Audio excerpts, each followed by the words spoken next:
ನಾನೊಬ್ಬ ಮಹಿಳೆ ಆಗಿ ನಾನು ಕರ್ನಾಟಕ ಪ್ರದೇಶ ಯುವ ಕಾಂಗ್ರೆಸ್ ಎಲೆಕ್ಷನ್ ನಲ್ಲಿ 3 ಲಕ್ಷ ವೋಟ್ನ ತಗೊಂಡು ನಾನೊಂದು ಎಲೆಕ್ಟೆಡ್ ವೈಸ್ ಪ್ರೆಸಿಡೆಂಟ್ ಆಗಿ ಎಲೆಕ್ಟ್ ಆಗಿದ್ದೆ ಕರ್ನಾಟಕ ಪ್ರದೇಶ ಯೂತ್ ಕಾಂಗ್ರೆಸ್ಗೆ. ಆದ್ರೆ ಏನ್ ನಮ್ಮ ಸ್ಟೇಟ್ ಪ್ರೆಸಿಡೆಂಟ್ ಇದ್ದಾರೆ, ಅವರು ಓದ್ ಕಮಿಟಿಯಲ್ಲಿ ಉಪಾಧ್ಯಕ್ಷರಾಗಿದ್ರು ನನ್ನ ಜೊತೆಗೆ. ಅವ್ರು ಏನ್ ಕೆಲಸ ಮಾಡಿದ್ದಾರೆ, ನಾನೇನ್ ಕೆಲಸ ಮಾಡಿದೀನಿ, ಎಲ್ಲಾರ ಹತ್ರನೂ ಪ್ರೂಫ್ ಇದೆ.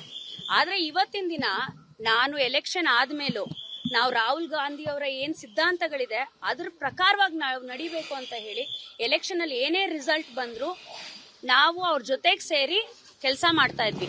ಆದ್ರೆ ನನ್ನ ಒಬ್ಳಿಗೆ ಅಲ್ಲ, ನಾನೊಂದು ಮಹಿಳೆಯಾಗಿ ಮನೆ ಬಿಟ್ಟು ನನ್ಗೂ ಮದ್ವೆ ಆಗಿದೆ, ಮಕ್ಳಿದ್ದಾರೆ, ಎಲ್ಲ ಬಿಟ್ಟು ನಾವು ಪಕ್ಷ ಸಂಘಟನೆ ಅಂತ ಆಚೆ ಬಂದಾಗ ನನ್ನ ಬಿಟ್ಟು ಬೇರೆ ಎಲ್ಲ ಯಾರ್ಯಾರು ಪದಾಧಿಕಾರಿಗಳಿದ್ದಾರೆ ಅವ್ರಿಗೆಲ್ಲರಿಗೂ ತೊಂದರೆ ಕೊಡ್ತಾ ಇದ್ರು.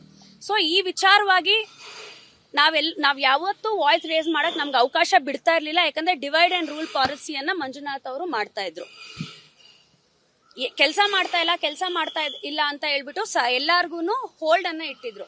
ಸೊ ಅದಕ್ಕೆ ಇವತ್ತೇನ್ ನಮ್ಮ ಸ್ಟೇಟ್ ಎಕ್ಸಿಕ್ಯೂಟಿವ್ ಇತ್ತು, ಅದರಲ್ಲಿ ನಾವೆಲ್ಲರೂ ಈ ವಿಚಾರವಾಗಿ ಮಾತಾಡಬೇಕು ಅಂತ ನಾವು ಅವ್ರನ್ನ ಮಾತಾಡ್ಲಿಕ್ಕೆ ಟ್ರೈ ಮಾಡಿದಾಗ ನಮ್ ಏನ್ ನ್ಯಾಷನಲ್ ಇನ್ಚಾರ್ಜ್ ಇದಾರೆ ಅವರು ಆ ಒಂದು ಮೀಟಿಂಗ್ ಇಂದ ಎದ್ದೋಗ್ಲಿಕ್ಕೆ ಪ್ರಯತ್ನ ಪಟ್ರು.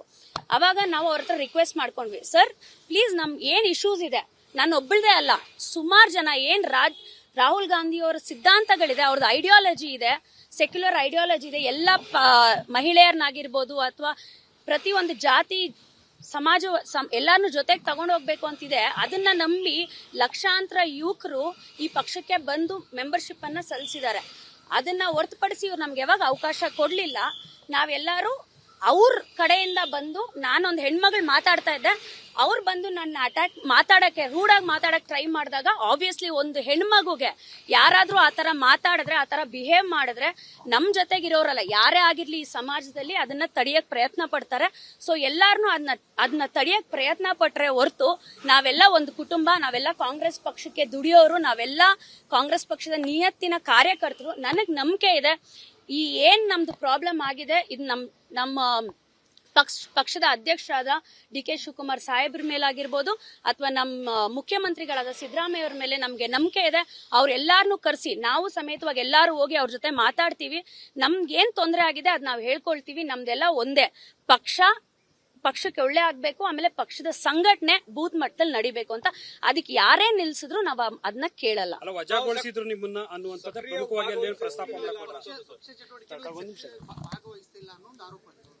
ಸರ್, ನಾನು ಒಂದು ಹೆಣ್ಮಗ್ಳಾಗಿ ನನಗೆ 8 ಜಿಲ್ಲೆಗಳು ಕೊಟ್ಟಿದ್ದಾರೆ ರಾಜ್ಯದಲ್ಲಿ.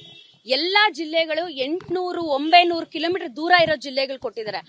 ಆದ್ರೂ ನಾನು ಅದಕ್ಕೆ ಯಾವ್ದಕ್ಕೂ ನಾನು ಎದುರ್ದಿರಾ ನಾನು ಪ್ರತಿಯೊಂದು ಜಿಲ್ಲೆಗೂ ನಾನು ಪ್ರವಾಸವನ್ನ ಮಾಡಿದೀನಿ. ಜಿಲ್ಲಾ ಮಟ್ಟದಲ್ಲಿ ಮತ್ತೆ ಅಸೆಂಬ್ಲಿ ಮಟ್ಟದಲ್ಲಿ ನಾನು ಪ್ರವಾಸವನ್ನ ಮಾಡಿದೀನಿ. ಆದ್ರೆ ನಾನು ಅಲ್ಲಿ ಹೋದಾಗ ನನ್ಗೊಬ್ಳಿಗೆ ಅಲ್ಲ, ಅಲ್ಲಿನ ಜಿಲ್ಲಾ ಅಧ್ಯಕ್ಷರುಗಳಿಗೆ ಮತ್ತೆ ನನ್ನ ಉಸ್ತುವಾರಿ ಯಾರು ಜನರಲ್ ಸೆಕ್ರೆಟರಿ ಮತ್ತೆ ಸೆಕ್ರೆಟರಿಗಳು ಇರ್ತಾರೆ ಅವ್ರು ಎಲ್ಲಾರ್ಗು ಹರಾಸ್ಮೆಂಟ್ ಆಗ್ತಾ ಇತ್ತು. ನೀವೆಲ್ಲ ಕೆಲಸ ಮಾಡ್ಕೊಡ್ದು, ಬ್ಯಾನರ್ಗಳು ಹಾಕ್ಕೊಡ್ದು, ಇವ್ರಿಗೆ ನೀವು ಅವಕಾಶ ಮಾಡ್ಕೊಡ್ದು, ಬೈಕ್ ರ್ಯಾಲಿ ಮಾಡ್ಕೊಡ್ದು, ನಾವೇನಾದ್ರೂ ಒಂದು ಪ್ರೊಟೆಸ್ಟ್ ಮಾಡಿದ್ರೆ ಅದನ್ನ ಮಾಡ್ಕೊಡ್ದು ಅಂತ. ಅದರಿಂದ ನಾವೆಲ್ಲರೂ ವಾಯ್ಸ್ ರೇಸ್ ಮಾಡ್ತಾ ಇದ್ರು, ಇವ್ರು ಕೇಳ್ತಾ ಇರ್ಲಿಲ್ಲ. ಸೊ ಅದರಿಂದ ನಾವು ಕೇಳ್ತಾ ಇರ್ಲಿಲ್ಲ ಅಂದ್ಬಿಟ್ಟು ನನ್ನೊಬ್ಬಳದೇ ಅಲ್ಲ, 2-3 ಡೇಸ್ ಬ್ಯಾಕ್ 39 ಜನನ ಕರೆದು ಅವ್ರಿಗೂ ಎಲ್ಲ ನೋಟಿಸ್ ಕೊಟ್ಟಿದ್ದಾರೆ. ಅವ್ರನ್ನೆಲ್ಲ ಕರೆದಿದ್ರು. ಅದಕ್ಕೆ ಮುಂಚೆ 4 ಜಿಲ್ಲಾ ಅಧ್ಯಕ್ಷರಿಗೆ ನೋಟಿಸ್ ಕೊಟ್ಟಿದ್ದಾರೆ. ಇವಾಗ ನನ್ನ ಜೊತೆಗೆ 15 ಜನಕ್ಕೆ ನೋಟಿಸ್ ಕೊಟ್ಟಿದ್ದಾರೆ. ಸೊ ಅದರಿಂದ ನಾವೆಲ್ಲ ಬಂದು ಕ್ವೆಶ್ಚನ್ ಮಾಡಿದೀವಿ.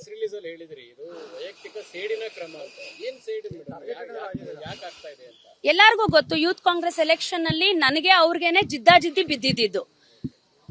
ನಾನು ಸುಮಾರು 12 ಲಕ್ಷ ವೋಟ್ ಮಾಡಿಸಿದ್ದೆ ಅವಾಗ. ಆದ್ರೆ ನನ್ನ ವೋಟ್ಗಳು 75% ರಿಜೆಕ್ಟ್ ಆಗಿತ್ತು.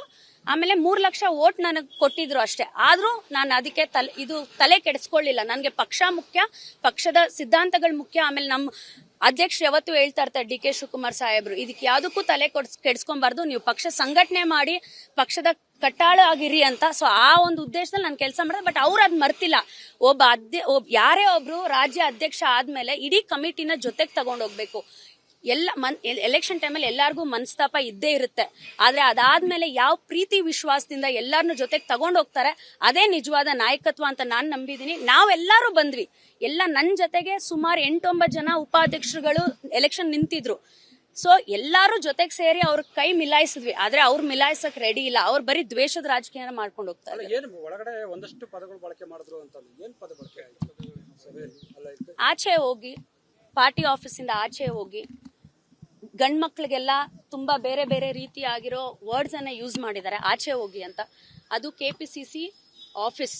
ಪ್ರತಿಯೊಬ್ಬ ಒಂದು ಸಾಮಾನ್ಯ ಕಾರ್ಯಕರ್ತ, ಕಟ್ಟೆ ಕಡೆಯ ಕಾರ್ಯಕರ್ತ, ಒಂದು ಬೂತ್ ಅಲ್ಲಿ ಇರೋನು ಬಂದು ಆ ಪಾರ್ಟಿ ಆಫೀಸ್ ಒಳಗಡೆ ಬರುವಂತ ಅಧಿಕಾರ ಇರುತ್ತೆ. ನಮ್ DK ಶಿವಕುಮಾರ್ ಸಾಹೇಬ್ರು ಎಷ್ಟು ಮರ್ಯಾದೆ ಕೊಡ್ತಾರೆ, ಪ್ರತಿ ಒಬ್ಬ ಕಾರ್ಯಕರ್ತನಿಗೂ ಅಷ್ಟು ಮರ್ಯಾದೆ ಕೊಟ್ಟು ಅವ್ರಿಗೆ ಅಷ್ಟು ಒಳ್ಳೆ ರೀತಿಯಲ್ಲಿ ನಡೆಸ್ಕೊಂತಾರೆ. ಅವ್ರೊಂದು ಹಾದಿಯಲ್ಲಿ ನಾವೆಲ್ಲರೂ ನಡಿಬೇಕು. ಆಚೆ ಹೋಗ್ರಿ, ಆಚೆ ಹೋಗೋ, ನಮ್ಗೆ ಹೇಳಕ್ಕೂ ಇಷ್ಟ ಆಗಲ್ಲ. ಆ ತರ ಎಲ್ಲ ಮಾತಾಡಿದಾಗ ಆಬ್ವಿಯಸ್ಲಿ ಎಲ್ಲರಿಗೂ ಬೇಜಾರಾಗುತ್ತೆ. ಅಂಡ್ ನಾನೊಂದು ಹೆಣ್ಮಗಳು, ನಾನೇ ಫ್ರಂಟ್ ಅಲ್ಲಿ ಇದ್ದೆ, ನನ್ನ ಪುಷ್ ಮಾಡಕ್ ಟ್ರೈ ಮಾಡಿದಾಗ ಅದು ವಿಡಿಯೋದಲ್ಲಿ ಕಾಣಿಸ್ತೋ ಇಲ್ವೋ ಗೊತ್ತಿಲ್ಲ ನನಗೆ, ಯಾವ್ದೋ ಮೀಡಿಯಾದಲ್ಲಿ ಬರ್ತಾ ಇತ್ತು. ಬಟ್ ನನ್ನ ಪುಷ್ ಮಾಡಕ್ ಟ್ರೈ ಮಾಡಿದಾಗ ಆಬ್ವಿಯಸ್ಲಿ ಎಲ್ಲರೂ ನನ್ನ ಪ್ರೊಟೆಕ್ಟ್ ಮಾಡಕ್ ಟ್ರೈ ಮಾಡಿದ್ರು, ಅಷ್ಟೇ ಬಿಟ್ಟು.